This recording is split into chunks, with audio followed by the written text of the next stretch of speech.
नमस्कार. स्वादिष्ट पदार्थ मराठी या चॅनलवर आपले स्वागत आहे. आज आपण पौष्टिक मसाला मखाना करणार आहोत. तत्पूर्वी आपण चॅनलवर जर नवीन असाल तर चॅनलला सबस्क्राईब करा आणि रेसिपी आवडल्यास सर्वांबरोबर शेअर करा.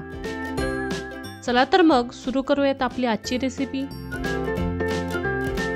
सर्वप्रथम एका कढईत 2 चमचे तूप घेऊया. तूप चांगले विरघळले आहे. आता यात मखाना टाकू. येथे आपण 100 ग्रॅम मखाना घेत आहोत. मखाना आपण तुपात व्यवस्थित परतून घेऊ. मखाना व तुपाचा छान वास सुटेपर्यंत मंद आचेवर आपल्याला मखाना भाजून घ्यायचा आहे.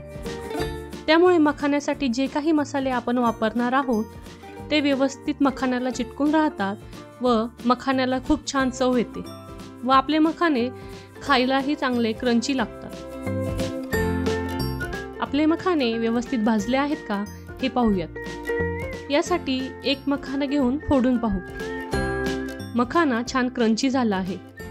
आता यात मसाले टाकू.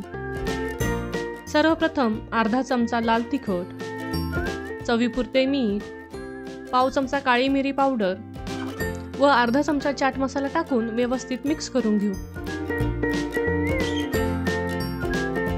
मसाले मखान्याला व्यवस्थित लागण्यासाठी यात मी अजून 2 चमचे तूप टाकत आहे.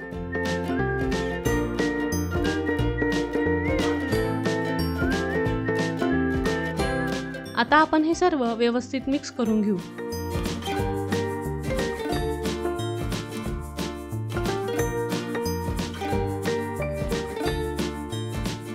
आता आपला मसाला हा मखान्याला व्यवस्थित लागला गेला आहे.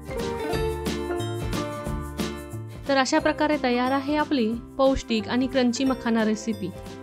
वजन कमी करणाऱ्यांसाठी ही रेसिपी फायदेशीर आहे. तर आजचा व्हिडिओ आपणास कसा वाटला हे कमेंट बॉक्समध्ये नक्की कळवा व आमच्या चॅनलला लाईक, शेअर आणि सबस्क्राईब करायला विसरू नका. धन्यवाद.